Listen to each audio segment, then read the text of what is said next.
culmination of a 300 game. That was the 11th shot yesterday here at Leilani Lanes in Seattle. Bob Learn Jr. out of Erie, Pennsylvania, was to step up. The final shot in the 12th. Fans were behind him, no question about that. There had not been a 300 game all week long, and this is game 7 of round number 5. And when Learn let it go, he knew the shot was golden. Ran it out, and it was 10 in the pit. First 300 game of the tournament. Should that happen this evening, it'll be worth $25,000.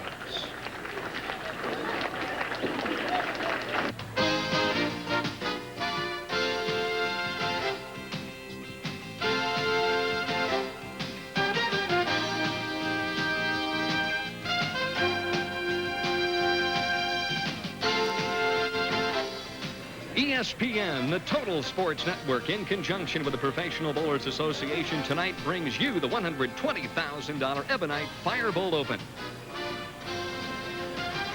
Tonight's telecast is being brought to you by Columbia 300. By Budweiser, Beechwood aged for that clean, crisp taste. This Bud's for you. By your neighborhood True Value Hardware store. Previewing tonight's matches, in the opening match, it'll be Dale Eagle, the wily veteran. He'll match up with stroker Gary Dickinson out of Burleson, Texas. The winner of that match will then move on to face Bob Learn Jr., who authored a 300 game this week. In the number 2 slot, Bill Knight Jr., and the number 1 player this week is rookie Marc McDowell. Good evening, everybody. I'm Denny Schreiner, and welcome to Leilani Lanes in Seattle, Washington for the finals of the $120,000 Ebonite Firebolt Open. And on tonight's telecast, something old, something new, some guys that hook it, a couple that throw it straight. Should be a very interesting show. And speaking of shows, you finished 5th here last year. I certainly did, Danny. I enjoyed being in Seattle, Washington. It's a beautiful area, and I did well in the tournament last year. And this year, we have a very unusual cast. We have some rabbits, we've got an eagle, and mixed in between, we've got a Texas Longhorn. And to explain a little more fully, our top 3 places are players that have come from what we call the Rabbit Squad, or the Pro Tour Qualifier. That's a qualifier that we hold prior to the tournament that enables these bowlers to get into the tournament proper. In 5th place, we have Dale Eagle, and he's our resident Eagle on the PBA Tour. And mixed in between is a veteran, Gary Dickinson, our Texas Longhorn from Burleson, Texas. But let's take a closer look at our 5 players tonight. And leading the parade from the number 1 position, the bowler that has led the tournament this week, is Marc McDowell. He's from Madison, Wisconsin. He's a 5-step player, throws a strong hook ball, yet he can straighten it out at those spares. He seems to have a tremendous finish there, tremendous confidence and poise. He's one of the leading candidates for Rookie of the Year, and a win tonight certainly would enhance his chances for that honor. Bill Knight Jr. will bowl out of the number 2 slot. He has never played on national television, but a very steady performer. Very steady performer, especially this week. He averaged 221 this week. He's another 5-step player, gets the ball down right away, then kind of controls the swing, throws the ball relatively straight. He'll be playing a little right of the second arrow tonight, Denny. He's kept the ball in the pocket all week long, but he says he's nervous, so we'll see if he can bowl with those nerves and that heart palpitating a little bit.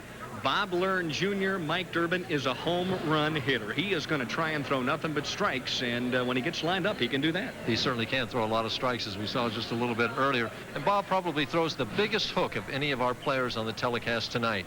He'll be sending that hook out around the first arrow and then bringing it back from the extreme outside angle, as he did all week long. And as we saw earlier, when he gets it going, he can throw a lot of strikes. This is only his 2nd time on national television, any other time in his career. So he has to win 3 games tonight in order to win his first title. And if he hadn't cashed this week, he was going home. So maybe that's a good omen for him. One player who's decided to stay out on the national tour through the summer is Gary Dickinson, and he's glad he did. He bowls out of the number 4 spot tonight. Gary Dickinson is carrying a very hot hand. This is his 2nd appearance in our championship round in the last 3 weeks. Gary is the stroker of our top 5 tonight. Very smooth. Just look how he flows and glides to the line. Very accurate player. Good follow through there. He'll be playing out there right of that second arrow, keeping the ball in the 1-3 pocket all the time. Gary doesn't beat himself. It would seem that the winner of that first match between Gary and our next man coming up would have a good chance to go all the way tonight, but they got to win 4 games in order to win that title. Make no mistake about it, the most exciting player personality-wise. Dale Eagle starts in the 5 slot tonight. What do you think his chances are? Well, I think Dale's chances are very good. He came through in the clutch last night. He struck in the 9th and 10th frame to make it into our championship round tonight. Another 5-step player, another player that keeps the ball relatively straight, playing again right of that second arrow, keeping the ball in the pocket. Dale's what we call an action player, Denny. He likes to bowl for money. He likes to bowl under the pressure, and he can certainly do it in the 10th frame as he showed last night. Pressure, well, you're going to be put on the spot once again. To pick a winner tonight be a little bit difficult because some of these horses don't have a track record. It is a little bit difficult, and as I assess the situation, I would think that the winner of that first match between Dickinson and Eagle would have a good chance of going all the way. But winning 4 games on television's a tough task, and there's just something in the back of my mind that says the poise of Marc McDowell is going to come to the front here, and I'm going to go with the leader this week, Marc McDowell. There's a very good chance that the winner tonight will advance to the Firestone Tournament of Champions. May have a first-time winner. Stay tuned because the opening match is coming up in just a moment or so. And, of course, it'll be Gary Dickinson and Dale Eagle.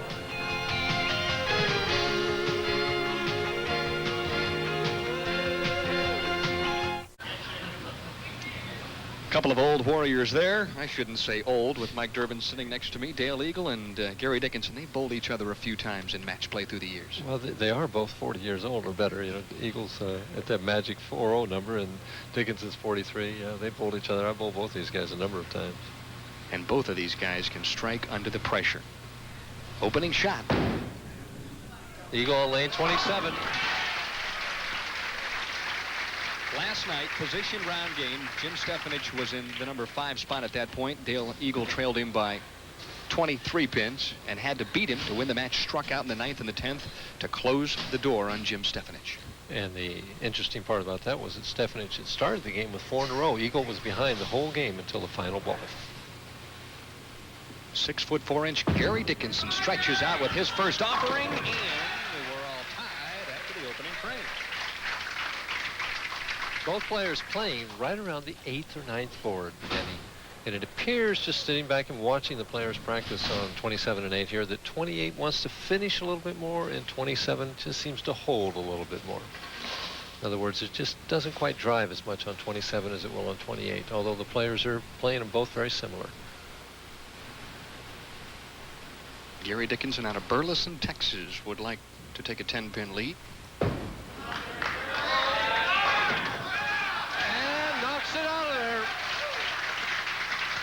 Just sort of shredded the rack that time. 5-pin just took off, went dead left, and the 7 had no chance. We get a chance to look at it here. Watch the 5-pin. The ball nicks the 5, sends it over against the wall. It goes up against the kick side and knocks it down. That's the pro pin action.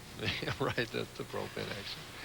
Eagle, who's been striking for half an hour in practice, and see if he can continue it.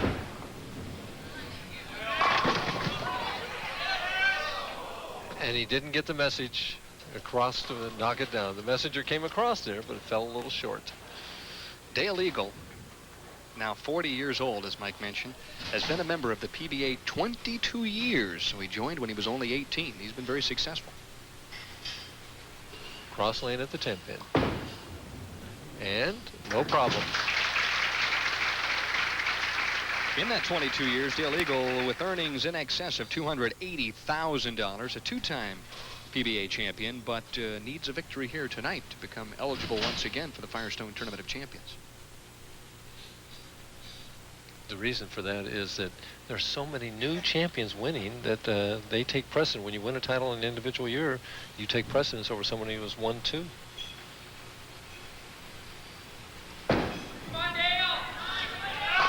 Right back in there.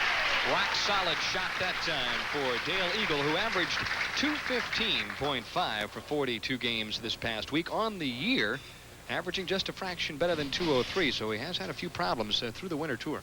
Yeah, 203 for a bowler of Dale's caliber is not up to his standards, that's for sure.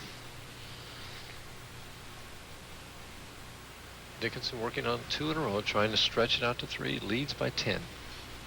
I chatted with Gary right before the match, and he said, boy, Dale Eagle is about as tough as they come in match play. So is this guy, though. Through the years, credited as one of the guys on the tour that's just outstanding in the clutch. watch how smooth he is. 5-step player, and he just glides to the line. He appeared to stick a little bit here, but it was after he let it go. He did stick just a little bit, a little hop there. 8 PBA titles to his credit, but it has been a while since he's won. 1983 BPAA U.S. Open, and anytime a player of his caliber goes 3 years without a victory, that's much too long a drought. Oh, and a death ball hold. Held up, and another strike. Perfect through 4 frames. Gary Dickinson has the hot hand early here at Leilani Lanes.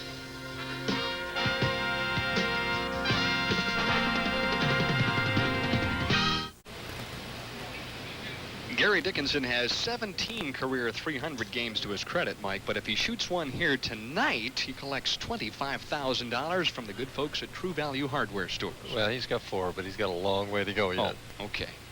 Only 8 more, Mike. Third of the way there. Dale Glenn looking for a double on the right-hand lane, lane 28. And we might mention that in last night's position round, Dale was staring at a 4-bagger, was behind by 30, and came back to win. Come on, Dale. Just like that. He is cool as a cucumber under the pressure. And he just bowled tremendously last night. As we mentioned, beat Jim Stefanich in that position round game to make the show. Watch his swing. He has a bit of an unusual swing here as it comes back and seems to bounce out to the right a little bit there, but he comes through right here, trusts that swing out to the right, and the ball, well, you can't throw it any better than he threw that one. And probably, Mike, not a harder worker on the tour on his game. He bowls 100 or more practice games every week. He does sit-ups. He does things to keep himself physically in shape. He works hard to try and be a good pro out here. One more, a little soft. Just a little soft going through that, and the ball just snapped right through there. Seemed to set it a little bit short, too, maybe, Mike. Didn't get that one out on the lane like he has in the past 3 or 4 shots. Picks up another ball across lane at the 610.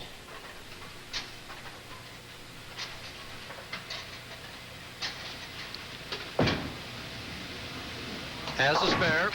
Keeps himself in the match. Gary Dickinson, though, at this point leading by 22 and could extend the lead if he ends up with a 5-bagger here on lane 28. Well, he gets a couple more, and these fans who are already behind him will start really yelling. He seems to have a contingent here at Leilani Lanes tonight, and he's a long way from the Lone Star State. Obviously a very popular bowler through the years. Won the Nagy Sportsmanship Award a couple of times. One more. Perfect. Now, that was Crunch City, Mike. Little doubt, if any, that all 10 would end up in the pit that time. Well, maybe Dickinson's thinking 300 already. He's only 5 in a row. Gary Dickinson actually was not going to bowl this week. He decided at the last moment that he was going to head up to Seattle and try his luck in 82. The last time he bowled in this tournament, he finished 5th, so he's had some success. For the last 3 or 4 years, I bowled very little in the summer, and normally I've been taking off here in Seattle, but the last time I was here, I bowled very well, and I got a sponsor about 2 weeks ago, and really as late as last Wednesday, I wasn't going to bowl, and he talked me into it, so at the last minute, I decided to come. Perfect shot that time, execution, only the 10-pin just didn't cooperate. And we see why it's so hard to throw 300 in the sport of bowling, because you can throw it just your ace shot, and it doesn't wind up with 10 in a pit, only 9. Is there a bit of a letdown when that does happen, Mike? You have to really concentrate on the spare. Not only at the spare, he hasn't got this match won yet. Is Gary still shooting the spares with just one finger in the ball? Yes. And why is that, Mike? He does that. He uses just his middle finger and takes his ring finger out to straighten the shot out so the ball doesn't get as many revolutions, and he can throw right straight at those spares. And he's a very accurate player. He's had tremendous success shooting his spares that way. And he is obviously an excellent spare shooter. Eagle trailing by 31. Needs to get something going here. Knocks that 10-pin out on that half pocket hit. Just pretty reaction there.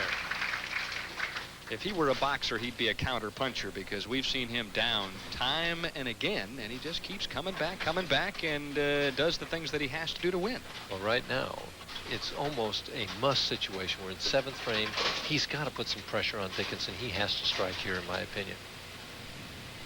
You see the score right there. 31 pins the difference. Eagle working on a strike can cut it to 21 with a double. Talk about coming back. Dale Eagle qualified in the number 24 spot this week for match play and moved all the way up to make the telecast. And he hit that right hit. Another strike, and he needed a strike as he shows the fist, and he is still in the hunt. We'll be back with more match number 1 right after this.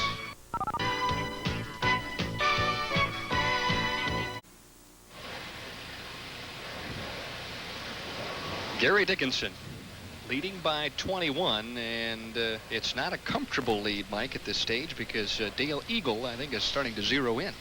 And it's like you're ahead, you know, and it's a slippery rope almost a little bit. He's biting into that lead. Can he keep it up now or start over again and get another string going after that 10-pin stopping him? Oh, he sure did on that. Threw the frozen rope there, didn't he?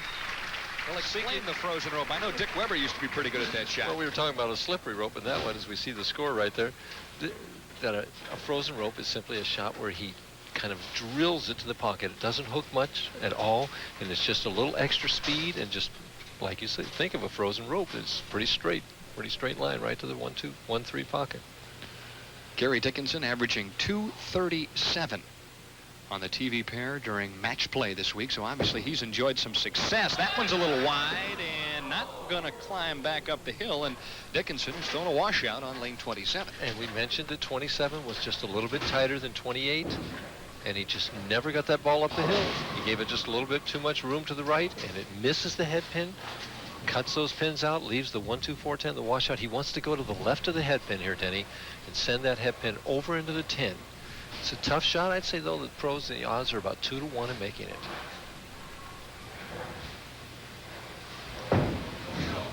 Good chance. Perfect. Boy, that's clutch bowling there. We mentioned the fact that Gary was such an accurate spare shooter, and here is an explanation as to why he does it. Right over on the left side, just perfect. That head pin went plunk right into the 10, just perfect. But the lead is 21. Eagle right now can cut it to 11 with one more. He's working on a double. 8th frame action here. Very important shot for Eagle. Last year earned only 10,800. This year a little better than 8,000. He would love to cash in here tonight. Oh, he got away with one there. Well, there is a bit of a break, and it's been an interesting couple of weeks for Dale Eagle, who just recently got married, and he said that's one of the keys to bowling well this week. Well, I worked hard this week, and I practiced before the tournament. I got married 2 weeks ago to a lovely lady named Penny. It was a surprise to me and her, and also I just try to stay loose and calm and make some quick changes, and I thought a little bit faster than I normally do, and my thinking was up to par, working hard. And working hard is doing exactly what he's doing right now on a turkey, looking for a strike in the 9th. Cut it to one pin with one here. And he gets the right hit again. The Eagle is soaring at this point, Mike Derlin. He is ready to go to work in the 10th. And watch the head pin, Dan. The head pin goes to the wall and gets the 4-5-7 very, very late. There's the 4-5-7 standing. And there's the 7-pin falling very late. Dickinson's, who's once over 30-pin lead, has been cut to 1. We had a feeling this opening match would be close and down to the wire, and that's exactly the case. Gave this a little room, too. He doesn't make it. We see the difference between the two shots as Gary leaves the 2-8. Eagle throws a little bit more hook than Dickinson does, and Eagle sent those last 2 shots of his a little wide. They got back for the light tickler strike. Dickinson sent his wide. He left the washout, and now the difficult 2-8. If he makes this, he's down by 1 pin. As solid as Gary Dickinson has been through the years as a touring professional, he has struggled a little on television at times. He's 31-37 overall in 44 appearances. At the 2-8. Perfect. The key now, obviously, for Gary Dickinson to take this one off the sheet in the 10th frame and could strike out for a possible 247. And we have a definite potential of a tie. We see there that Dickinson has 197, the 8th spare working. If Dickinson would go strike spare, he'd finish with 237. If Eagle got up and got 9 on his first one, spared and struck, he would finish with 237. So anything's possible, but the bowler that performs in the 10th frame is probably going to become out the winner of this opening match.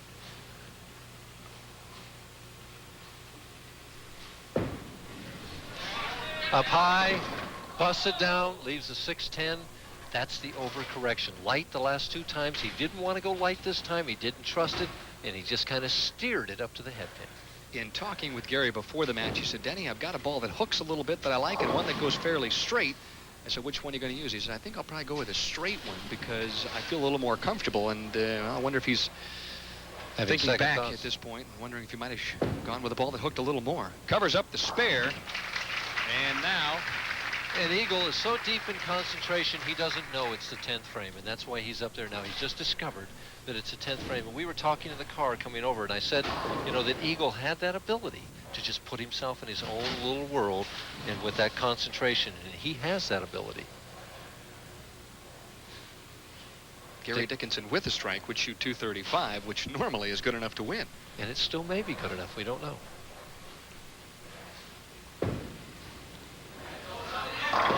There's the light hit he was looking for.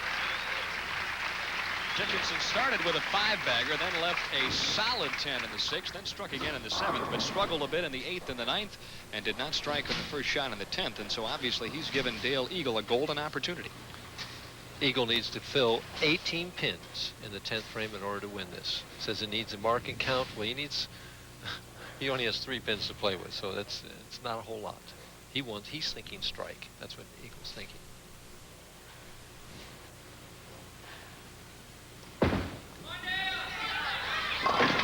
And there's that light hit again, the wall shot. He looks like Dick Weber out there. The last 3 have been movers and shakers, and he does seem to have a little bit of area out there. Doesn't necessarily have to throw it flush to get a strike. And that's always a nice feeling to a bowler. You have a lot of confidence when you feel, hey, I got that whole pocket. I got all the hits going. Eagle now just needs to stay behind the foul line and keep it on the lane. He's going to be in the 240s if he doesn't strike here, in the 250s if he does strike. A very high-scoring opening game here at Leilani Lanes. Finals of the $120,000 Ebonite Firebolt Open. And Eagle just keeps pounding him in there. And there's his wife, Penny. Obviously pleased with the results of the opening match. She followed him around all week long like a hawk, watching each and every frame and rooting all the way. An eagle and a hawk? What do you think? I was waiting for your reaction. I think that's for the birds. Oh, gee, many Christmas. I just had a feeling you were going to say that. Dale Eagle with an outstanding opening game. Shakes him loose one more time and captures match number 1. The final score, Eagle 258 and Gary Dickinson 235. Don't forget, coming up next, bowling news.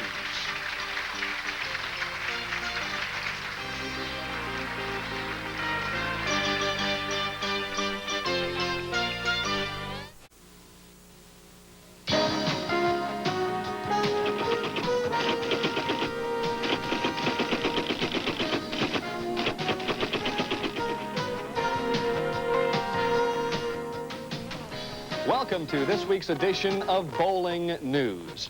With all the talk concerning the money earnings and the average out on the PBA Tour, one statistical department that sometimes gets overlooked is how to be successful on the PBA Tour. That, of course, is winning matches in match play competition. Here's a look at how the guys have fared thus far in 1986. The most productive match play bowler thus far this year is Big Steve Cook, winner of 3 PBA titles. The Cookie Monster with a 99, 67, and 2 mark has captured nearly 60% of his confrontations. Marshall Holman, who had to withdraw in the 3rd round with a sore leg this week, leads the tour in matchup wins with 125. In 7 top 24 appearances so far this year, Don Janello is currently ranked number 6 in percentage of wins, while the PBA's Player of the Year, Mike Albee, is just 2 games above the 500 mark at this stage of the season. After a 134-day run at the Cashman Field Center in Las Vegas, the 83rd Annual American Bowling Congress Championships have now concluded. Some 20,000 checks are in the mail. The total payout this year worth more than $1,800,000 overall. And here's a look at the standings as they finished up in 1986. The regular team championship went to Faball Enterprises. out of Milwaukee with a total of 32.53. Jeff Reichels was top man on the team poll, and of course he fired a fine 7:06 series. John Witkowski, along with Brett Faulkner, Jeff Henry, and also John Peterson, rounded out the winning fivesome there. Don Cook and Bob Larson, also out of Milwaukee, combined for a 14-18 total to capture the ABC doubles, while Jeff Mackey out of Mexico, Missouri, finished atop the singles leaderboard, and this year's All Events Championship went to Ed Marska out of Detroit with an outstanding 9-game total of 21-16. Just one other note to pass along. In the recent Victor Awards, the self-styled Academy Awards of Sports, 24 outstanding athletes were honored at that event in Las Vegas. Among them, our own Mike Albee for bowling. Mike was also named the Bowler of the Year by the Metropolitan New York Bowling Writers Association. Joining me now is one of the outstanding bowling writers in the country, Dick Evans, writer for the Miami Herald, and also a new inductee into the PBA's Hall of Fame, and of course the president of the Bowling Writers Association. Dick, I know you've been covering the sport of bowling for over 30 years now, and I know the organization itself, the writers, have come up with some new awards. What are those? Yeah, Denny, the Bowling Writers Association of America is instituting a new award starting in September, the Collegiate Bowler of the Year. We're going to pick a man and a woman who had the best collegiate record, and with some looks at all the collegiate bowling in the country, which usually gets ignored. We're going to have Elaine Hagan, who is the 4th vice president of the WIBC, be our chairman. We're hopefully making the awards during the spring break, and Ebonite and Columbia this year are going to help us sponsor the event. They're going to give $1,000 scholarships in the winners' names and the trophies, and we're really looking forward to it. I know you also mentioned to me just before we went on the air tonight that you put together a board that will be selecting a Bowler of the Month. That's something new. Yes, the Bowler of the Month is something that I feel that bowling is needed for a long time, and it's long overdue. And all the other sports seem to have it, and why bowling has never had, I don't know, but the Bowling Writers Association of America this year is going to take it on. We're going to include LPBD players, which is the Women's Pros Tour, the PBA players, the amateurs, the collegians, even the juniors. And each month we will have a board which will select the Player of the Month. And hopefully Jack Graziano, a longtime bowling friend, hopefully we'll get a sponsor for that. Now, a conversation with Dick Evans would not be complete if I didn't give him a chance to maybe get up on the forum a little bit and chat about something controversial. You've been around the sport for so many years. What do you foresee in the future, and maybe what's your beef at this point? Well, I think bowling at this point needs many things. The first thing I think bowling needs is like other sports, all sports, it needs some superstars. And of course you don't just make superstars, they have to win, the media has to get behind them, they have to have great TV coverage like ESPN, and they have to have the maybe the unorthodox style of a Don Carter, maybe the charisma of a Dick Weber, the colorfulness on the lanes or Carmen Salvino, and the explosive bowling ability Earl Anthony. And once bowling gets that, then they're on the way like Arnold Palmer did for golf and Chris Everett did for tennis. Maybe the next time around you and I can chat about slow bowling, but I know we don't have time to talk about that now. Notice how I cut him off there on one of his most favorite subjects. Dick, thanks for stopping by. He's heading for Reno, and I'll be back with Mike Durbin right after this.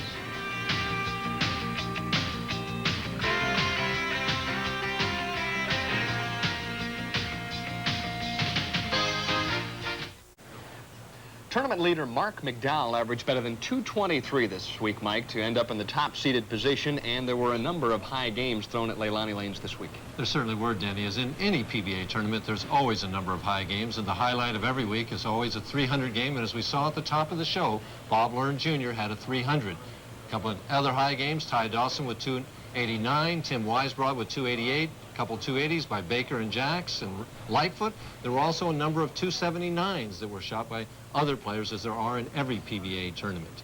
For you statistics buffs out there, we have your heart's delight right here tonight. We have a number of statistics for you to look at.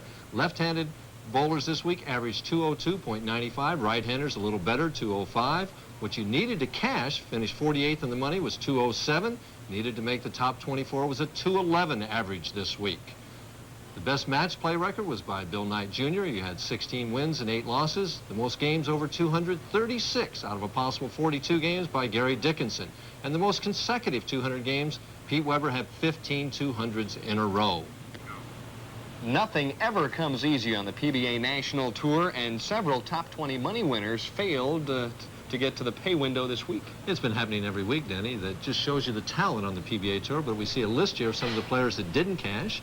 Mike Albee heads that list, and Steve Cook's right down it. They were our champions the first week. Mark Baker has been making a lot of money this year, didn't cash. Our defending champion here, Dennis Jakes, didn't cash.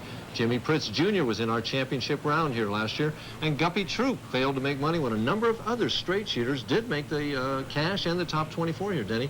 It just shows that it's a lot of talent on the PBA Tour, and some of these guys are having trouble making money sometimes. A lot of talent. Also, it seems this summer, Mike, that there's been a number of different types of players, guys that hook the ball, guys that throw it straight, guys that arc it, that are making the finals each week. And I think representative this week of 6 through 24, you're going to see some guys that do a little bit of everything. Yeah, let's take a look at that number 6 through 24 right now. Jim Stefanich, the veteran, just missed out as he lost the last game last night. Randy Lightfoot bowling well again. Pete McCarty, steady as ever. Ron Palumbi, we saw him last week. George Pappas, 3 in a row there.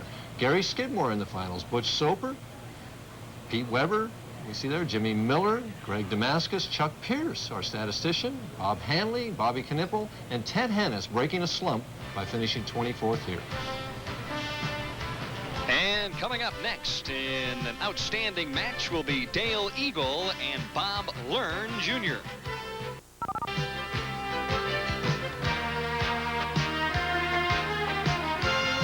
11 a.m. Pacific, and on the 29th on Sunday, the final round at 3 p.m. Eastern, noon Pacific time.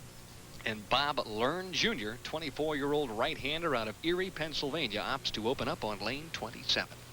And everyone else chose to finish on lane 27 or learn like 28 better.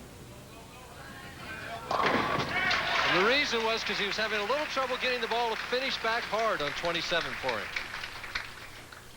Mike, I mentioned that well, Bob Learn Jr. is a home run hitter. He's not going to waste any time trying to throw strikes, and he might leave a few things other than a 10-pin here tonight.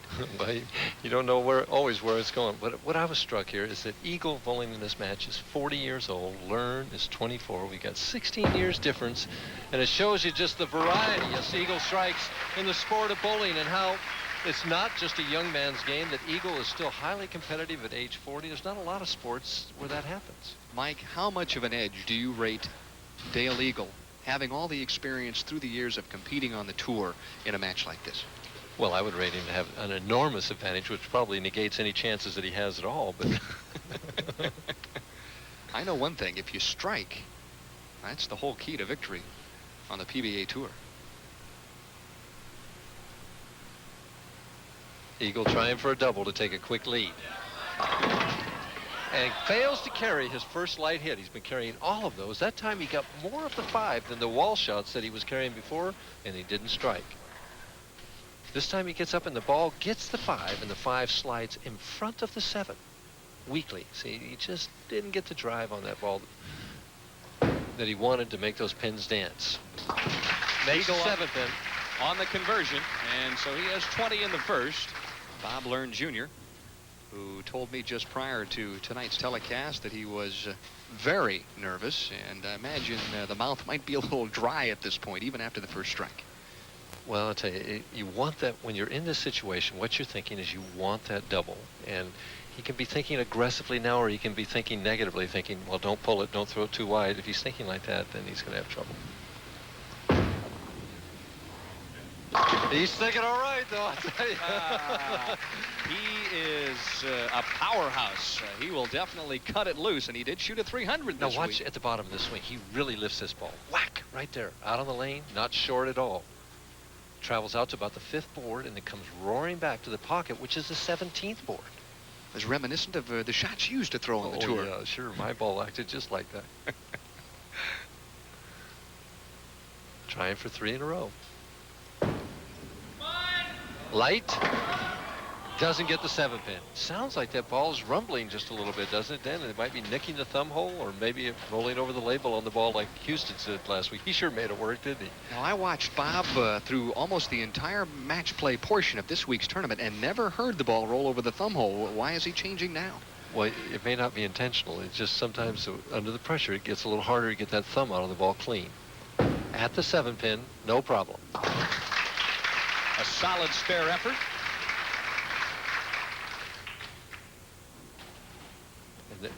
And there's our proprietors. family there. Mac Lowry's 4 daughters, and there's Mac Lowry himself. He's been hosting this tournament here. He's been the manager here for a number of years. We've had the tournament here 12 years in a row.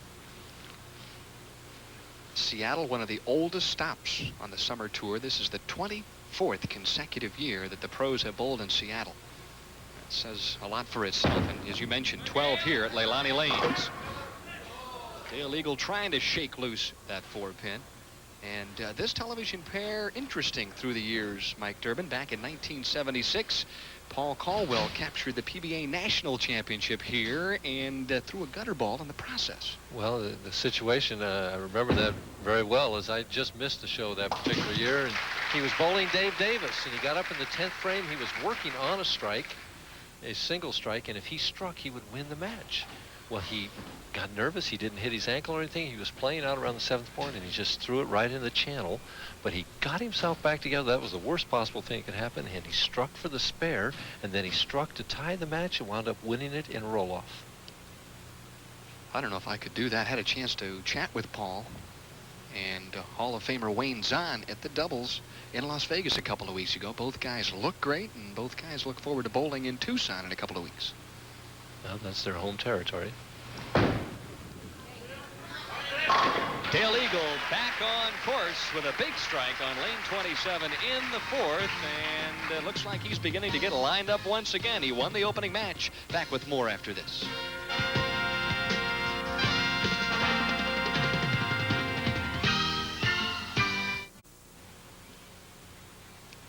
The 5th stop on the 86 PBA Summer Tour in Riverside, California, down in your neck of the woods, Mike Durbin. The Southern California Open live next Wednesday night on ESPN, 9 p.m. Eastern Daylight Time.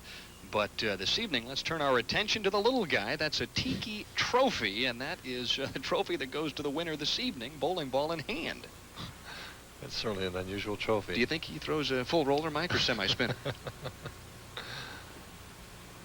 Bob Learn, a study in concentration. He'd like another strike, and this one a little bit too high. And so often, after a break in the action, when you get a chance to sit down, you don't make a good shot when you come out of the commercial.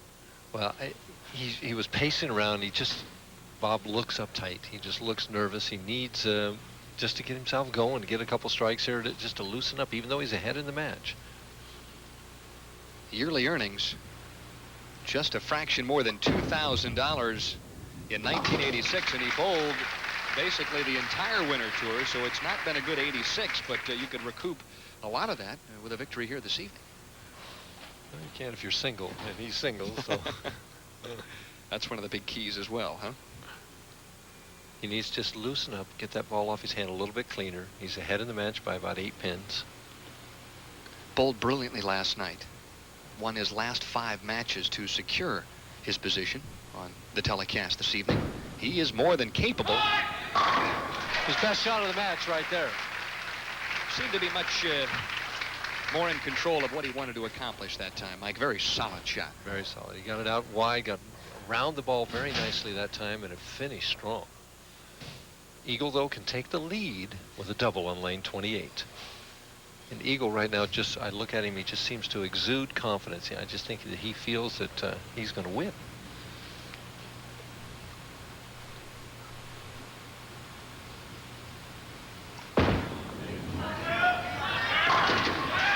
That's why.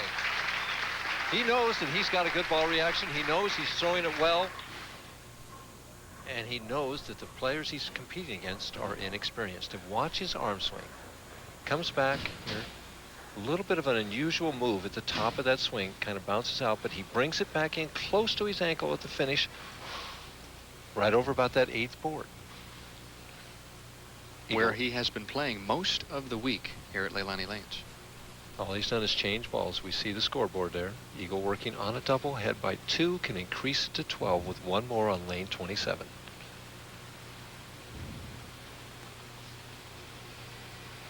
And knocks that 10 pin out of there.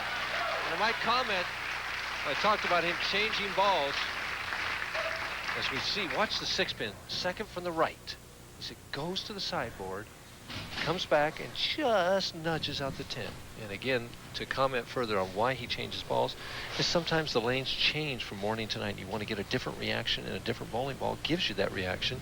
And Eagle's very intelligent in making those kind of adjustments. Learn to stay in the match. Pretty shot. Boy, that shows me a little something about his character there. Bob Learn Jr., Mike Durbin, averaged 263 on the television pair this week, a 266 game and a 260, so he's been red hot on this pair. And we see him holding the ball down with one hand. His good friend Wayne Webb does this. Carmen Zalfino initiated this style, pushes it out, kind of just walks away. And watch at the finish how he lifts that ball out on the lanes and snaps that follow through. Nice shot. Can take the lead back again with one more. And, oh, he threw it super, left a solid 10. Boy, young player like that responded to the challenge, and it just wasn't his fault. And look at the look on his face there. But he's got to get himself together. It's only 3 pins that he's down. If he makes this 10 pin, no giveaways here. Both matches have been very, very close. Outstanding bowling thus far. And Learn with a nice cross alley spare is hanging tough right now in game number 2. Back with a conclusion right after this message.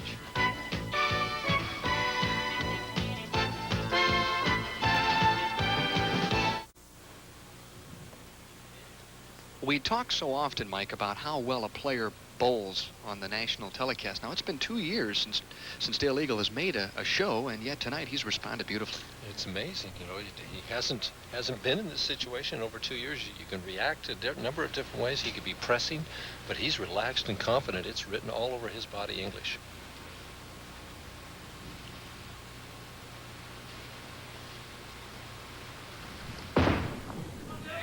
Right over that target. Boy, I'll tell you, he's just splicing that target every time. Opened up this evening's festivities with a beautiful 258-235 victory over Gary Dickinson, who isn't the easiest guy in the world to beat, and Dale Eagle now leading by 13, and would love to see a 5-bagger extended through the 8th frame. And he had 10 out of 12 strikes in the opening match. He's got 5 out of 7 here in the second match. He's been throwing a lot of strikes. Hasn't missed the pocket, has he? Yeah, I think he's missed it once. I think he went a little high one time in the first match against Dickinson. Yeah, left the 6-10. Yes. Yeah, broke it up. Head by 13, can increase it to 23. Wow! Dale Eagle is an opportunist, and he is showing us that right now as he extends the lead to 23 pins. But now the youngster, Bob Learn Jr., you call him a youngster at 24, but he's been a member 5 years now, and he's bowled on the national tour, so he's an experienced young guy. He's in a bad position right now. He's got to strike. Must strike. And does. Right now, though, the 9th frame, Denny, is going to be the most important frame for Bob Learn Jr. this week. Because if he can strike in the 9th frame, he is still potential 246. So he can still win this match. But if he doesn't strike here, he's not going to catch Dale Eagle.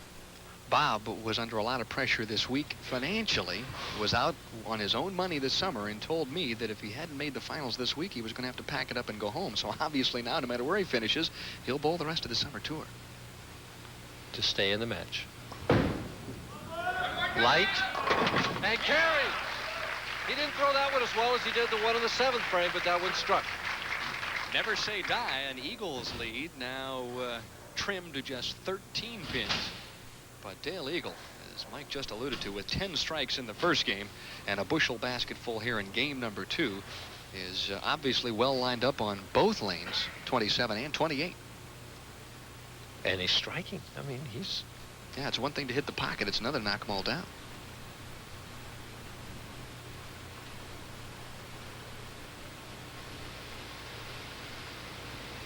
For 6 in a row. Oh! He's just throwing each one better and better and better. You've won PBA titles, Mike Durbin, from every conceivable position. 5, 4, 3, 2, and 1. How difficult is it for you mentally to go from the number 5 spot all the way to that title match? Once you've got a reaction like Dale Eagle has, It's fun. I mean, you just can't wait to get up there for each shot. You're just so confident that you can defeat no matter who they put against you, because everything's going your way. You get that momentum built, and it's hard to stop you. Should Dale Eagle strike out in the 10th, a game of 269. He hasn't won the match yet. He still hasn't, but he's in awful good shape. Leaves the swishing 7. The second one he's left, he left one in the second frame. He needs to convert this spare, get 9 pins on the fill ball, and he's going to win his second match and go on to face Bill Knight Jr. Which is easier said than done. Cross lane at the 7. Should present no problem. It doesn't. When you talk about those cross lane spares to the left side, that's what you'll be talking about in the bowling tip this evening. That's right. How to make them all right. You've probably never missed one on the left side, did you? Oh, of course not. Never. And Eagle picked up the wrong ball. He's got 2 of them out there. Is it easy to get confused when you're that pumped up? I've seen players do it. I've seen them do it. Did you ever pick up somebody else's ball, Mike? No. I have unique pitches, and so needs a strike, or 9 pins he needs here to shut him out.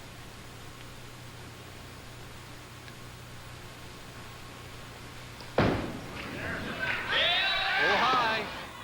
Oh, just enough. It's one thing to be good. It's another thing to be good and lucky. That could have had anything. Well, there's the fist in the air. Dale Eagle realizing that 9 is enough to shut the door on Bob Learn. We see it right through the heart of the pins. He's got 7 now. Now here comes a pin off the wall, knocks out the 10. That's a winner. Has to be a little bit frustrating for Bob Learn to have bowled as well as he has. A crucial 10-pin in the 7th frame. Really his demise this evening. He just bowled outstanding and just got outgunned. Well, and what's even more frustrating, Denny, is Bob Learn had a winning shot. If he gets by this game, he could have won the tournament. He could have definitely won the tournament. If he strikes out here, he finishes at 246, and he could have 9 strikes. Eagle wound up with, 7? So...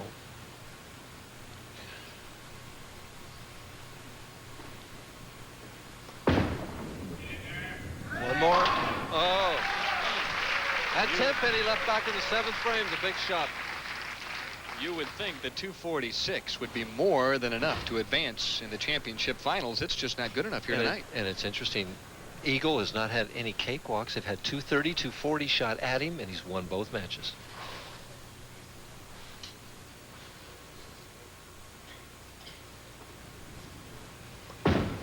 One more for 246.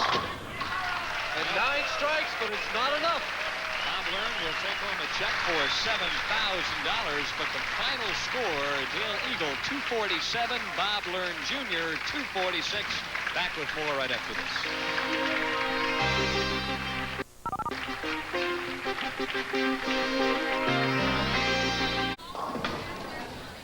It just doesn't get much closer than that. A 1-pin victory for Dale Eagle over Bob Learn Jr. And it shows you, whoever gets the most strikes doesn't necessarily win the match. As we can see right there, it's when you can string them in a row. That's the big thing. Next week on the PBA Summer Tour, we'll be swinging back down towards your part of the country, $115,000 Southern California Open. That's my former part of the country. Now I'm in Texas. I'm a Texan right now. And then we head to Arizona, Golden Pin Lanes, for the $140,000 Miller Lite Challenge, where I finished 2nd there last year. That's a favorite spot of mine. Fond memories. Then down Austin way, $115,000 Austin Open, live on July 16th. And from there, we're going to head right on for the Hammer Open, live Wednesday, July 23rd at 9 p.m. It's time now to make sure that all of you realize how to make those spares on the left side, and that's Mike's tip coming up next.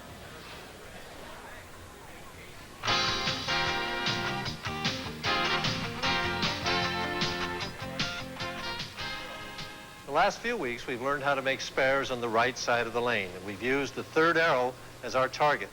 This week, we're going to learn something different. We're going to learn how to make single pin spares on the left side of the lane, and we're going to shoot them differently. We're going to shoot them off of our strike target. Now, let's just suppose that in order to try and get a strike on this particular lane, I'm aiming at the second arrow from the right out there, and I'm standing with the inside edge of my left foot on board 21, and I leave the 2-pin. How much do I move in order to make this spare? Well, the move to make is I move 4 boards to the right. 1, 2, 3, 4, over to board 17, and use that same strike target, the second arrow, to try and make the 2-pin. Should work. Let's see if it does. Now again, I set myself up on board 17, and if you remember, when we shot right-hand spares, we tried to throw the ball straight. Making this spare, I can throw my normal delivery here, whether it's straight or a lot of hook. Set myself up, second arrow is my target.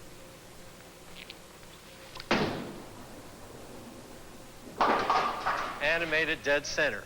Well, now what about the 4-pin? How do I make the 4-pin? Well, it's a simple adjustment off of how I made the 2-pin. Let me show you how it's done. The move to make the 4-pin is very simple. I stood on board 17 to make the 2-pin. I count 4 more boards to the right. 1, 2, 3, 4, over to board 13. Use that same second arrow now that I was using for a strike to shoot over that to make the 4-pin. Again, I set myself up, and again, I'm going to throw my natural shot, whether it's a lot of hook or not much hook at all. But the second arrow is my target.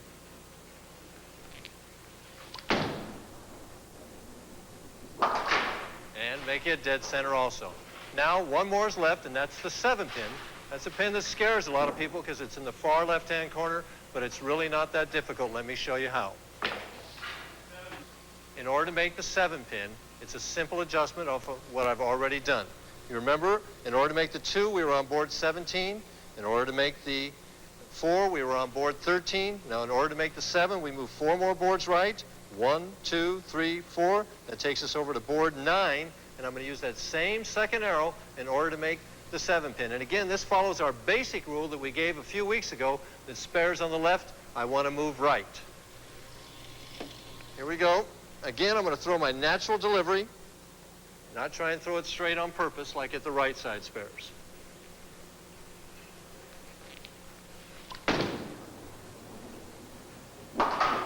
And that's how to make the 2, 4, and 7-pin spares.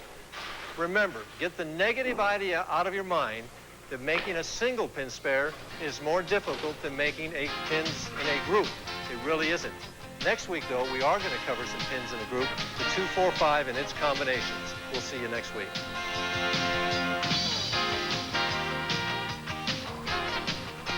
Dale Eagle is in mid-flight at this point. Will Bill Knight Jr. clip his wings? Well, stay tuned for the semifinal match. Well, this is what we're going to make here, though. 5th place has already taken home $4,500, and Bob Learn is going to wind up with $5,500. The loser of this match will take home $7,000. That'll lead to the title match, $18,000 to the winner and $9,500 to the runner-up. Bill Knight Jr. and Dale Eagle. Eagle with the hot hand thus far, averaging .252 for the first 2 games here in the championship finals. Not a bad average, is it? There's nowhere else to go but up, I guess, huh? I tell you what, it's hard to maintain those 250 averages. Somehow the pins just don't want to cooperate to keep knocking them down at that pace. His opponents have averaged better than 240. Hasn't been good enough. And that is the big reason why. Flush in the 1-3 pocket, and Dale Eagle a bit pleased, I think, with a little hold area, the fallback shot there on 27. That ball definitely held for him. He didn't think that ball was going to stay in the 1-3 pocket, but he had good speed on it, and the ball held pocket. Bill Knight, who admitted before the show that he was very nervous, we'll see how he can respond and overcome that nervousness. The pride of Gallup, New Mexico.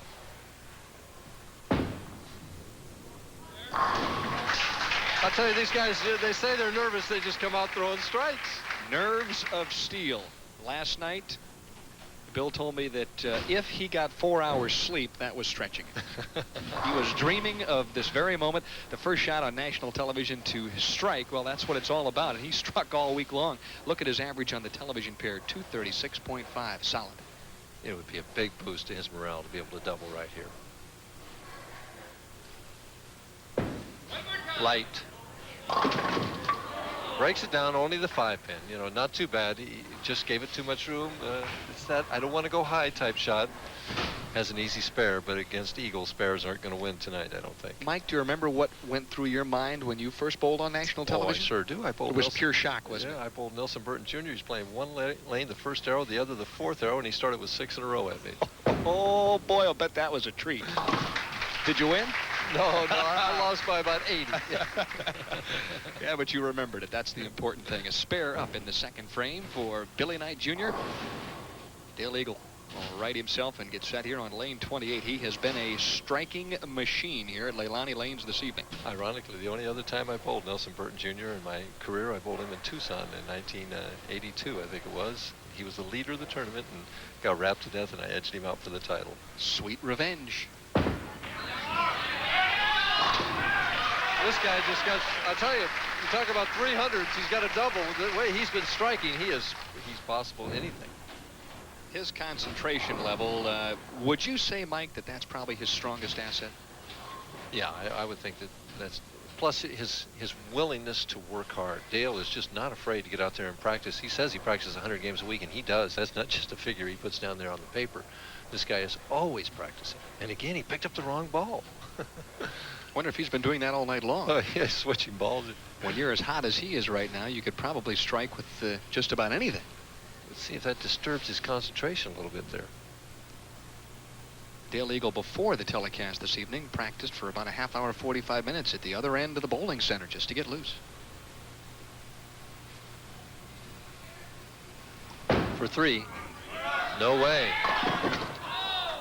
And he definitely just didn't throw that ball the same way he's been throwing all the others. He just stared at the swing, wasn't as loose. His thinking process was not as good on that shot. As he comes through here, he kind of just shovels it. He doesn't go through it. He just kind of pushes it out there. And it was definitely left to target. Started hooking. It was high right away. 3-6-10. You know, he could have left that in the 10th frame against Bob Learn real easy. At the spare. And just enough.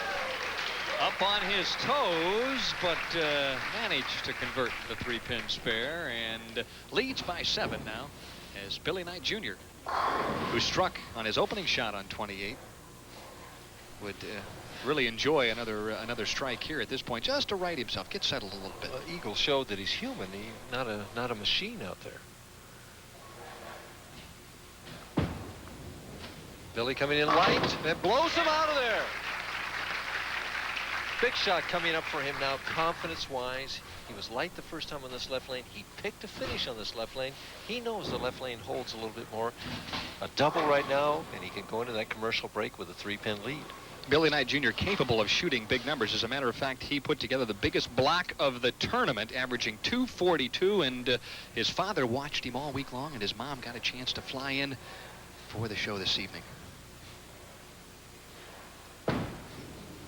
It's in the pocket. Oh, just not enough lift with the fingers. Left that weak 10.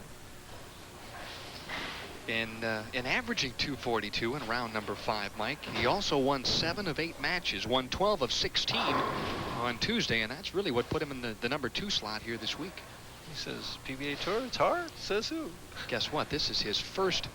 It was his first finals appearance in the top first, 24. First time in the top 24. Uh-oh. Oh, my. There is a chink in the armor as Knight opens up, and Dale Eagle will see if he can take advantage when we come back.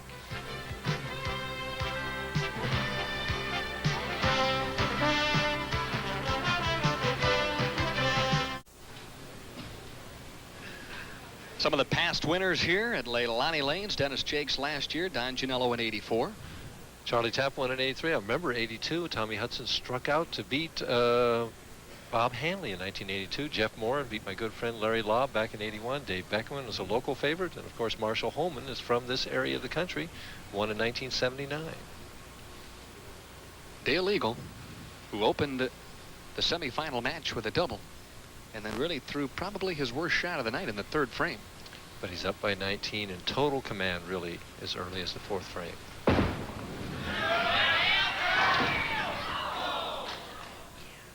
Left the soft 10.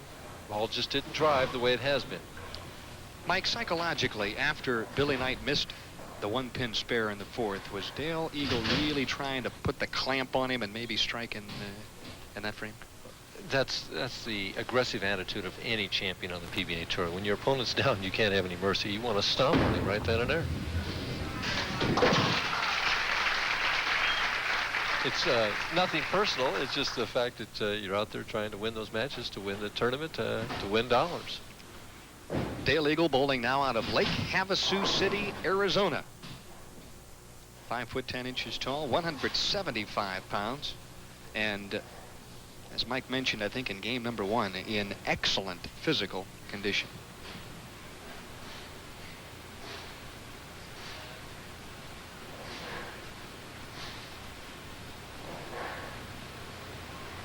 Eagle trying for another strike in the 5th frame here. A little more aggressive on that shot. Nice lift. Eagle suffering perhaps just a slight mental letdown in the 3rd and 4th frames there. Bob Knight, or Bill Knight rather, here is just nervous. Maybe he'll relax a little bit now that the worst has happened and he's had that open frame. Normally after that first big mistake, you sort of breathe a little bit and say, okay, that's my bad shot. Now let's go back to work here and get things started. There you see Bill Knight Jr.'s earnings. And regardless of what happens in this match, as he strikes on lane 28, he'll win more this evening than he has in his PBA career. And I find it interesting, again, as you see so many times, the guy picks to finish on the 1 lane, and he cannot get a strike on the lane that he picked to finish on. When you speak of picking a lane to finish on, obviously that's the lane in practice you feel you have the best chance to strike on. Right, and I should mention that the player who finished higher in the standings has that option. Bill Knight qualified 2nd here, so he gets to choose the lane that he wants to finish on. Needs a double here to get back in the match. And has it! Hey, he threw 2 great shots there. Billy Knight Jr. averaging 221 for the entire week, but when you look at another stat, the fact that he's averaged only 198 on the national tour this year, it sort of points out the fact that he has had trouble on the tour. Well, he's a young player, and maybe he's... It's all a learning process. Right, he's been learning how to bowl on the PBA Tour, working on his game, and starting to develop. Anybody can average 221 on any PBA condition has got some talent. Eagle up by 8. 6th frame action, trying to increase it to 18.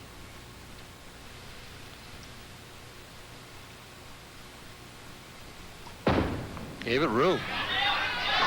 And it came back harder.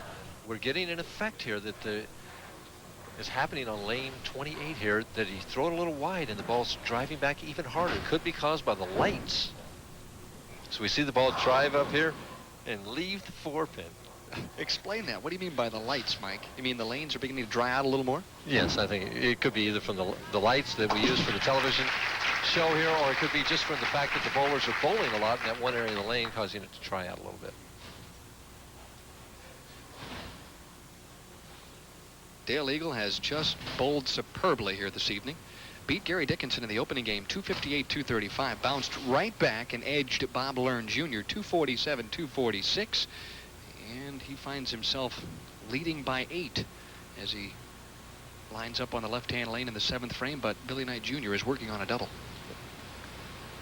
And going to a lane that he hasn't missed.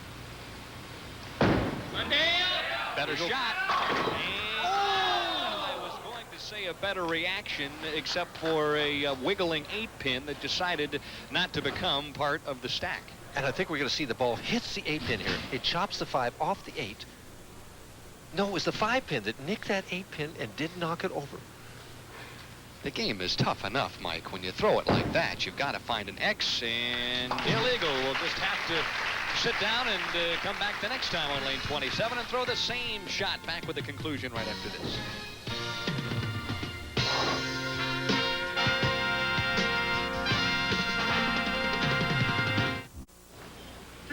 Mike Turpin with Denny Schreiner back here at Leilani Lanes, and we see another shot of the solid 8 by Dale Eagle as the ball goes in there and the 8-pin wiggles but doesn't fall over. And here we're going to see a reaction of what Dale looks like as he thinks that it's a strike. He's moving, and look at those eyes, and then the realization that he left the 8-pin. If looks could knock him down, there wouldn't have been an 8-pin standing on lane 27. That was great camera work there. I'll tell you, I enjoyed that. But right now, Billy Knight is throwing probably his most important shot of the match right now. He's down by 7, can take the lead. We've had the commercial break. He's had a couple minutes to think about this shot. We'll see how he throws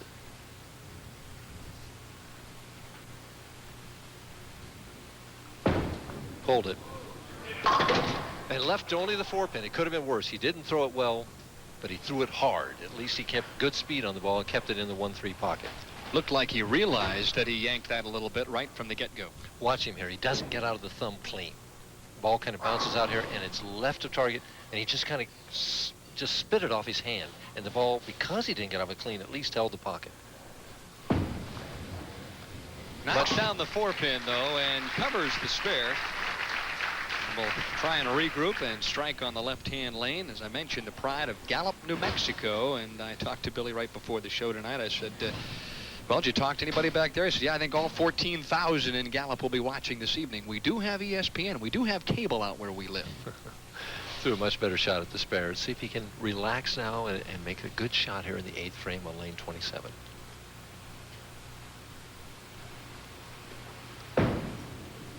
Light. Oh, could have carried and it didn't. Gave it a little bit of room, but a stubborn 7 stood up.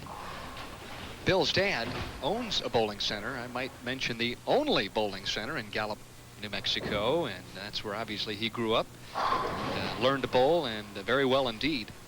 Also mentioned that he is going to bowl the first 6 for sure on the summer tour, and should he win, obviously he would continue to bowl, because when you've got it going out here, you don't want to go home. Eagle now has been throwing every ball in the pocket except for one, where he left the 3-6-10. Back up on lane 28, 8th frame action. 9 pins of difference still. To use the old cliche, anybody's game. Dale has also been in a position, Mike, where he's been ahead in every match, and that's kind of a secure feeling from time to time. It's sort of better than coming from behind. It's a confident feeling, right? You always feel like you're one step ahead of the opponent. And the 10-pin. And Dale is getting what we call here, Dan, an overreaction. He actually got that ball in a little bit. The oil has carried down the lane, and that ball held. You saw him move his hand. That ball did what he has fell back. Now watch him here. He gets this ball closer to the 2nd arrow. It hit just about on the 2nd arrow. The last one, he got out over the 8th board, and the ball kind of fades right here and hits weakly. He barely got the 5-pin out. Might this be a time, Mike, where Dale Eagle would consider throwing the other ball that he's got maybe on the right-hand lane? Because you said right now he is getting an overreaction, and he can ill afford not to keep striking. At this point in the match, I think he's assessing his opponent and assessing the game situation. He's still ahead by 8 pins. He knows his opponent still is nervous, and he's hitting the pocket. I think he's going to stick with what he's doing and hope, that he can just have enough to win this match. In match play throughout this tournament, Dale Eagle defeated Billy Knight. Oh, no, I should say he lost to him, 267 to 181. So the psychological advantage maybe with Bill Knight. Real close match there. Yeah. Nicely, Dale in trouble in that match. Seems to be moving a little bit left with the target to try and keep that ball holding a little bit rather than hooking it more. Is that a decision that you have to make too, Mike, to maybe play tighter as opposed to swinging the ball a little bit? Generally, the way it goes is a player who throws the ball a little bit straighter likes the tighter angle rather than trying to swing it. A big hooker like Bob Learn we just have on would probably choose to move a little left, keep the target the same as swing it, where the straighter player will move left with both the feet and the target. Big shot here now for Knight, 9th frame. Clean release. Oh, it's just a bad ram. Oh, a solid 10. He threw that ball pretty. There are nights, Mike, when not only do you bowl well, but your opponent, when he makes good shots, does not strike, and sometimes you win more matches sitting on the bench than you do throwing strikes, don't you? Sometimes it's out of your control, and it's out of Eagles' control right now on that situation. He got a good break with Knight leaving the 10-pin. He has this one. He's still in the match, though. A possible 205 for Bill Knight Jr. should he strike out in the 10th. Dale Eagle, on the other hand, if he would throw a turkey in the 10th, 11th, and 12th, could shoot 224, down some from his 252 average, but if he wins, successful nonetheless. Knight needs this first one desperately.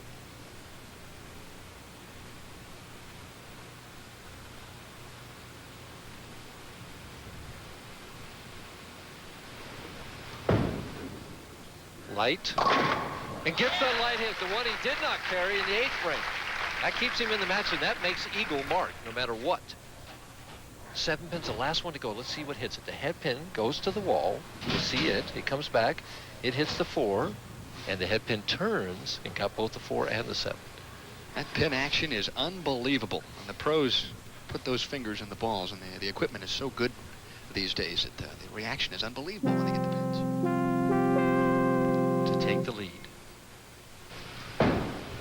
Light again, and this time he doesn't get the reaction. Leaves the 5-7.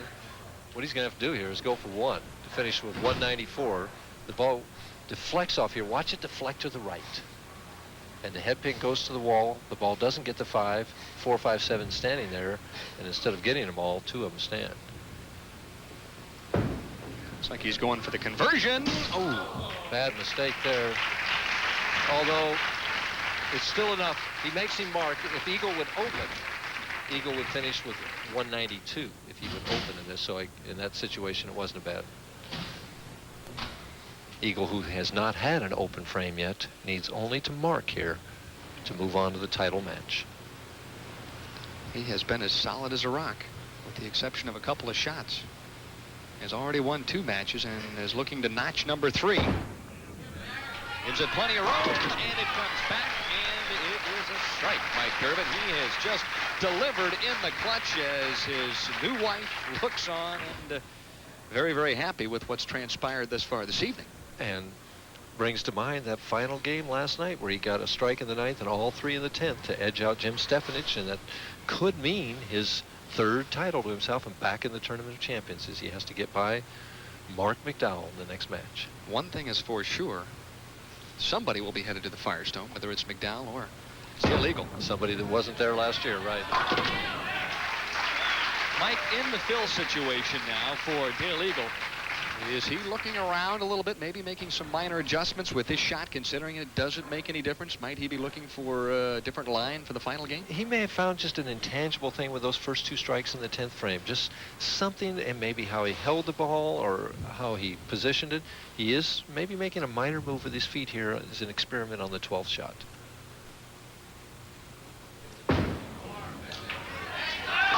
Whatever he did, it was correct, because he strikes out in the 10th. The final score, 224-193. Marc McDowell is coming up next. He's the top seed.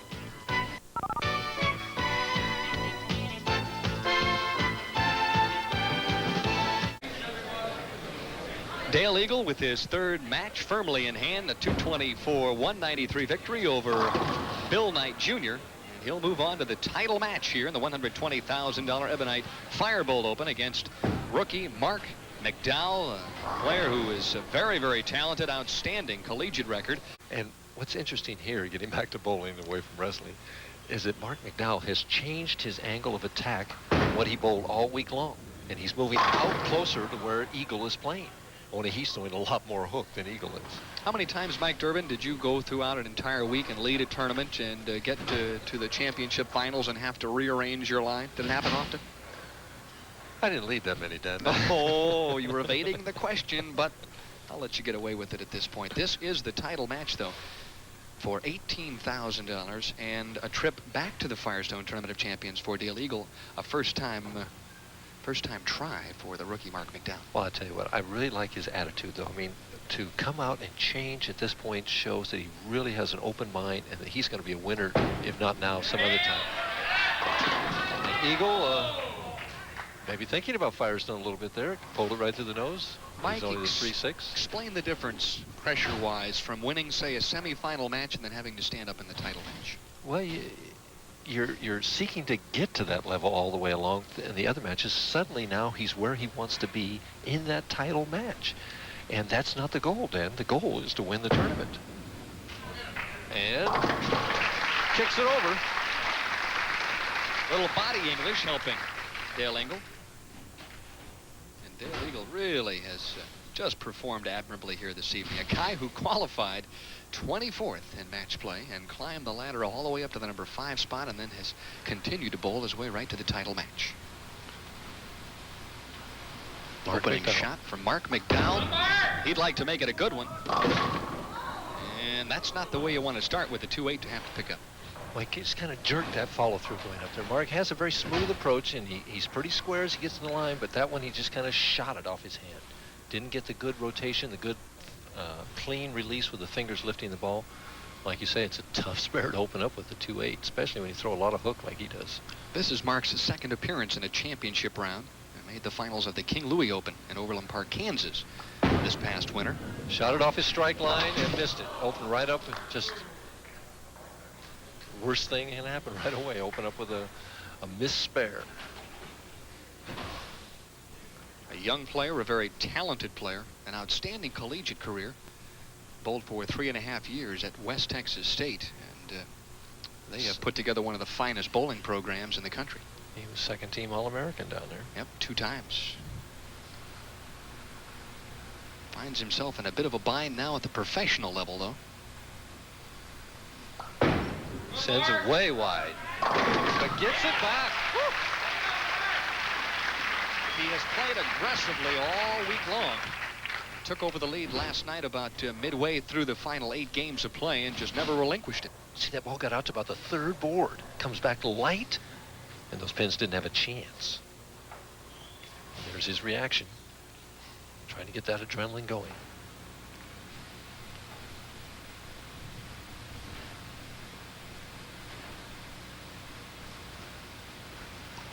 Eagle going down and in.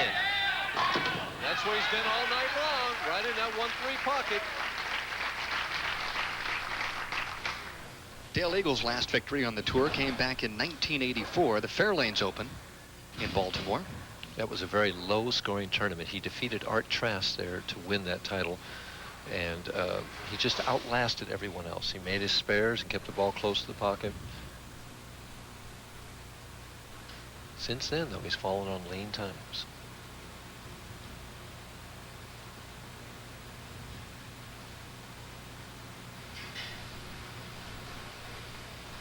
Up by 11. He didn't get out of the ball as clean. It was a good shot, but it was not a great shot. And the pins told him that reaction. He got the 5 over in front of that 7. It could have struck. Watch him as he lets it go, and he just doesn't get the lift here. It's imperceptible there. At the 7 pin. Hits it on the left. Oh, plenty of room to spare. Dale Eagle averaging 243, Mike, for the first 3 games here on the championship pair, and that's a winning performance. 24 strikes. Marc McDowell, though, needs to strike here to get himself right back in this match. Taking a little extra time. He needs to keep his speed up, then. If he gets soft the way he's hooking the ball, he's going to have a combination up there. McDowell, the top average getter this week, better than 223 per game. Makes the adjustment. Oh, I don't believe it. A solid 9. He threw that ball too good. Unreal. That ball was solid. It wasn't even high. Watch it. We're going to get a great shot of it here from our ground floor camera. He really gets a look. Watch that ball rev up. It looks like Gant's ball from the right. Comes in there solid in the 1-3 pocket, and the 9 pin didn't even wiggle. Throws it straight at the spare. Should have thrown it straight at that 2-8, I think, instead of trying to hook it at him. Marc McDowell, 24 years of age, 5'8", 160 pounds, averaged 245 this week on the TV pair in games of 247 and also 243. You get a great shot of him. Watch his left arm out. He'll come out here, square himself up here. Heading right on the target. The follow-through comes straight up. That's a pretty picture there at the finish. That's a good finish position. Very strong player indeed. Really lifted this one. Just didn't make it back. Left lane again, we said, hangs a little bit more in that right lane. Leaves the 2-5 and falls further behind. The key at this point, Mike, for McDowell, just to make the spare and gather his wits and get ready for the 5th frame. Right. Interesting, he shot the 2-8 off his strike line, but he's moving to the extreme left to shoot the 2-5.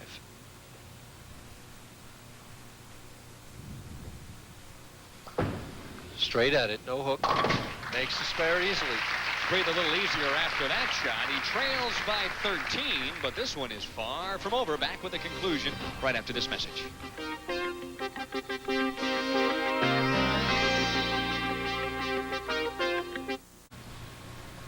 Dale Eagle, averaging 8 strikes per game through his first 3 matches, has struck only once here in 3 frames here in the title match. Is he getting tired, Mike? Worn down a little bit? No, I don't think he's tired at all. Not in as good a shape as he's in.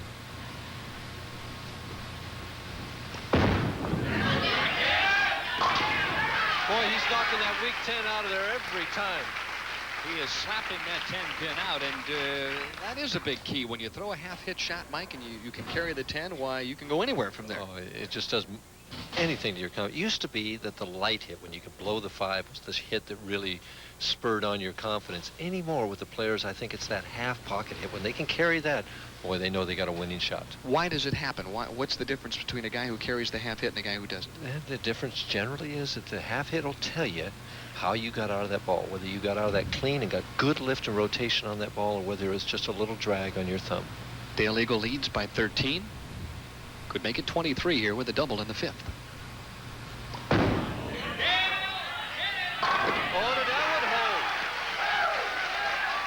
What a reaction from Dale Eagle, who realizes all of a sudden that this title is well within his grasp. Solid in the 1-3 pocket. The ball just held. It was the frozen rope that we talked. Look at those eyes. Look at them. That was the Hoover treatment there. Just sweep him straight back. I'm waiting for the Eagle treatment when he gives us his Eagle mating call. Could happen. Could happen if he does indeed win this title. Marc McDowell, who's been fishing now, has to start stringing strikes. Get in there, Marc! And that ball was higher than the solid 9. And McDowell says, boy, I'm sure glad the 9-pin decided not to stand up this time around. It could have. I'll tell you, that ball was driving so hard at the finish. If he eases up on that speed 1 iota, he's going to be staring at 5. Marc McDowell needs a double, and he needs it desperately here. Could trim the lead to 13. Should he strike here on lane 27? He is currently 12th on the PBA Tour in average, with an average of better than 211 per game. Here it comes. And he knocks out that half-pocket hit. He just ripped the finger holes right out of that shot. And talk about carrying the half-10. Well, there was no doubt in anybody's mind. Well, there wasn't mine. I didn't know whether it was going to stand or not. I knew it all the time. Of course, I used to hook it a little more than you probably have. When you throw the ball like Eagle and I do, you're used to staring at a lot of weak 10s. Eagle taking a little extra time here. He knows that McDowell maybe has found the range now. He can't afford to stop striking. 3 previous matches have been outstanding, and this one obviously rising to the occasion as well. Another run-out strike for Dale Eagle, who is praying as he crosses lanes for yet another strike, perhaps on the left-hand lane. There we see the score. Eagle increases that lead back up to 23, can send it to 33 with 1 more here. I think maybe he feels that Leilani Lanes may owe him one here.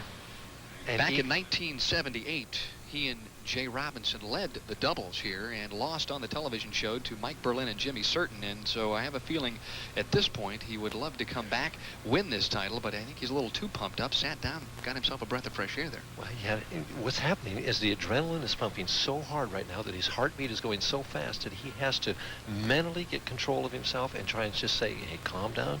You can't get too excited yet. You've got to strike again here. Could make it a 4-bagger here in the 7th. He leads by 23. Do it well. Ooh, it doesn't carry the light hit. Ball just wouldn't quite finish, but that gives Marc McDowell life here. If McDowell can strike a couple of times, and McDowell's studying the rack. And personally, if I were bowling, I wouldn't shoot the rack. I'm sitting right behind it, and I would re-rack if I were Marc McDowell. Of course, I don't throw his ball either, so. Maybe we'll get a chance to look at the rack on 28 as Dale Eagle prepares to shoot the cross alley spare at the 7-pin that wiggled for a moment but just would not fall. So Eagle spares up, has 139 now through 6 with a spare up in the 7th. And why, Mike Durbin, would you not shoot at 28 the rack? Well, I'm sitting at a slightly different angle than we see there on the screen, and the 5-pin just looks a freckle off spot to the left of me, and I get paranoid on things like that, and I say, nope, I'm going to you know, if I have 3 re-racks coming, I'll take it. I'll take one right there. This is a big shot here. Have not seen a re-rack here tonight, have we? I don't think so. I don't think so. Maybe that's indicative of things to come. The younger players don't re-rack as much. Hey, the way they strike, they don't have to. McDowell in a must-strike situation. Lets it fly. And knocks that 10-pin out of there. Here he comes. A very gutsy performer, an outstanding athlete. As a matter of fact, his freshman year walked on as a kicker and made the University of Wisconsin's football team. And in practice, kicked a couple of 55-yard field goals. In a game, kicked a 48-yarder and still decided that bowling was his game and transferred to West Texas State. You know that those field goal kickers have just ice running through their veins. Well, he must have been a soccer-style kicker, you think? I would think he probably was. Got tremendous leg action, though. Very strong player. Not very tall, but very solidly built. Down by 12, can cut it to 2 with 1 more. This lane's been giving him trouble. Zips it up. Ooh, pretty shot. And a little reaction from McDowell here. He's talking to lane 27. He's saying, hey, that's the best shot I've thrown all night long, and don't dare stand up. Watch this ball knock out that 10-pin. 6-pin goes to the wall, doesn't even hesitate. And McDowell has a fist. Look at his reaction here. And I think this is a little bit for the lane and a little bit for Eagle, because Eagle's been doing this. So there's a little psych job going on. A lot riding on this one tonight. $18,000 to the winner and a trip to Akron, Ohio. Firestone Tournament of Champions. Dale Eagle will try and answer back, and he does. Oh my, we've got a gunfight here. And at Firestone, you can win $50,000, so there's a lot riding here. 2 pins with 2 frames to go. Well, you would know about the Firestone. You won it 3 times. Well, I was blessed there. If we see the scoreboard there. McDowell 127 in the 6th with a double working. Eagle 159 in the 7th with a strike. If both players would go all the way, if my addition is right here, Eagle would win 249 to 247. I don't know about you, Mike, but I'm starting to get a little nervous. 9th frame. It's about time to start getting nervous. Eagle's a little nervous too. Yep, steps back off the approach. He did that in the 7th frame and left the 7-pin. It's a little air on the right hand just to make sure that the grip is proper. You don't want to lose a shot right at this point with a title on the line.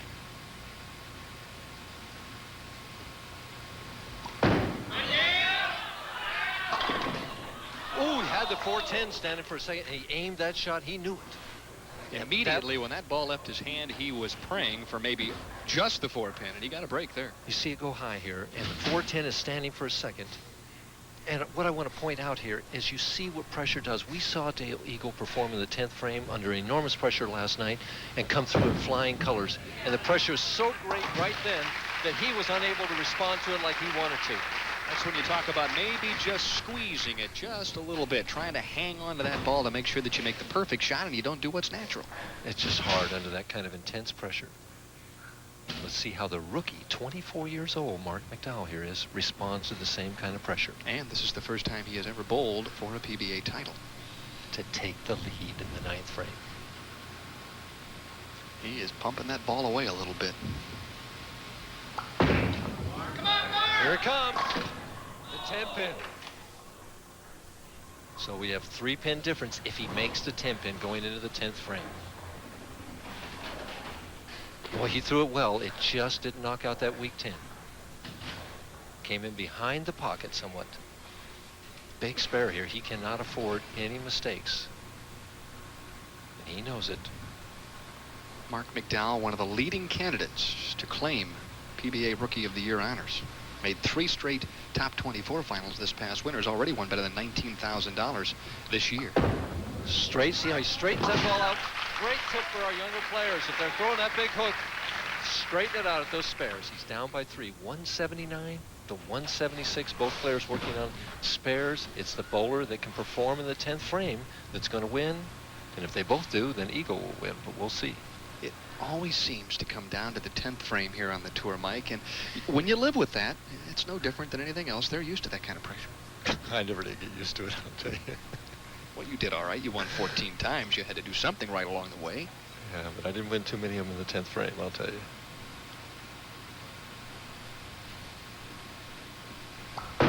Oh, he really gave that one away. And left the 10-pin again, and it's in Eagle's hands.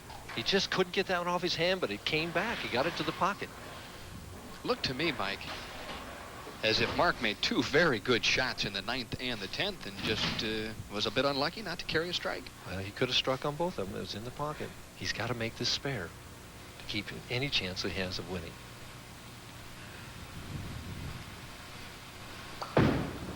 And he does.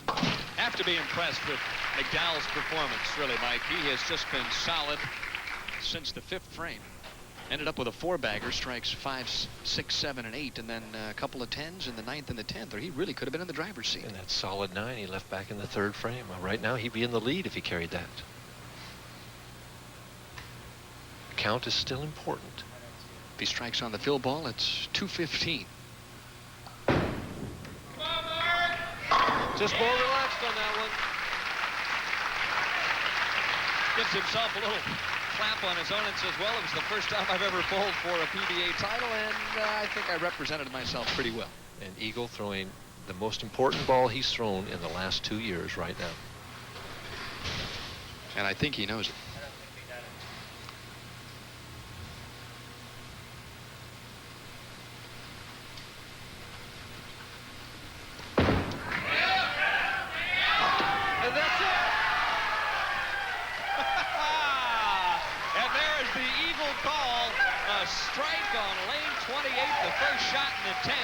And as Billy Whaler used to say, that was daddy lockups. It's not over yet. I mean, even though it is, but it isn't. He's only got 209 right now until he throws another ball. Has to stay behind the foul line as he went over and gave Marc McDowell a hug. Did you see the graphic there? Needs 7 pins to win his 3rd PBA title, $18,000, and a trip back to the Firestone Tournament of Champions. That'll do it right there. All week long, he has been Mr. Clutch in the 10th frame, and he responds one more time. Dale Eagle climbing the ladder as his wife is, I guess as excited as she's ever been in her life, climbs the ladder all the way to the title match and captures the $120,000 Ebonite Firebolt Open.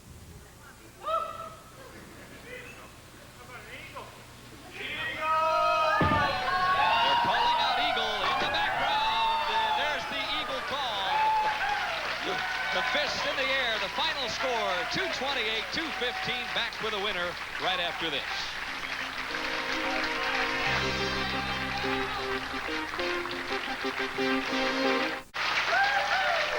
A very happy Dale Eagle, 228-215. He's the winner, and to his left is Bill Sumper, Vice President, Sales for Ebonite. And obviously, he will offer the Tiki Trophy. And to his right, Mac Lowry, the General Manager at Leilani Lanes. And there's the check for $18,000, 228-215. That'll do it all from Leilani Lanes as Dale Eagle gives it the Eagle call and PBA title number 3. Tonight's telecast has been brought to you by Dickies. They're America's favorite work clothes. But who says you have to work in them?